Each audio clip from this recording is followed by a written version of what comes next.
Naramdaman sa malaking bahagi ng Visayas at Mindanao ang malakas na lindol kanina. Ilang apektado ang nagkwento ng kanilang naranasan. Yan ang ulat ni Gav Villegas.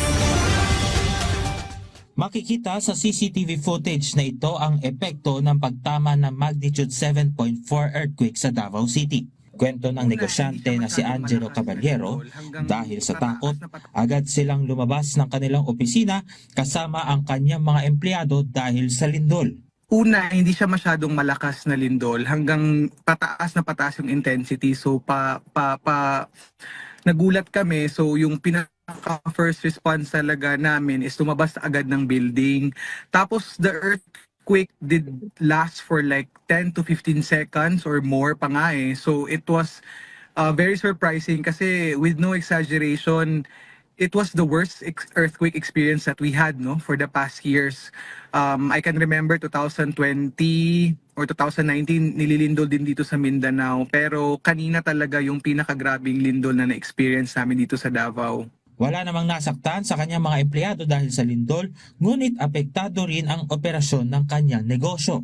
Yung very alarming lang kasi kagaya dito sa Davao City, yung building namin is bago pang gawa eh. It was parang 2 years pa. Kanina talaga when we did our inspection, daming cracks. So, it means talaga na malakas yung lindol na na-experience namin kanina.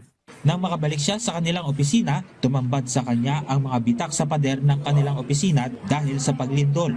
Maging ang ilan nilang branches, nagkaroon din ng mga bitak. Sumabay pa sa paglindol ang nararanasang mahinang pag-ulan sa lungsod. Sa ngayon, may mga negosyo sa lungsod ang pansamantala munang sarado bilang pag-iingat at upang matignan rin ang kalagayan ng kanilang pamilya. Pahirapan rin ngayon ang internet sa lungsod dahil sa lindol at naibalik na rin ang supply ng kuryente matapos ang 2 oras mula nang tumama ang lindol.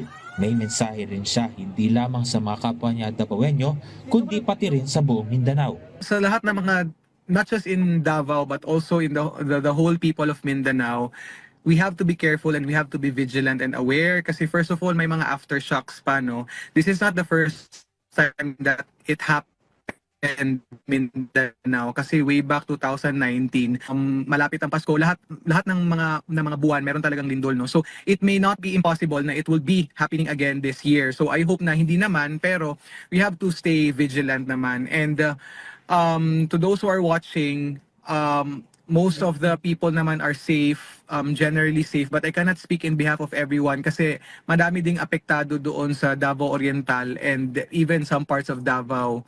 So I hope na there's also help that would arrive from our neighboring municipalities, provinces, cities. I know that yung taong bayan will also help in allowing us to recover din dito sa Davao. Gav Villegas para sa Pambansang TV sa Bagong Pilipinas.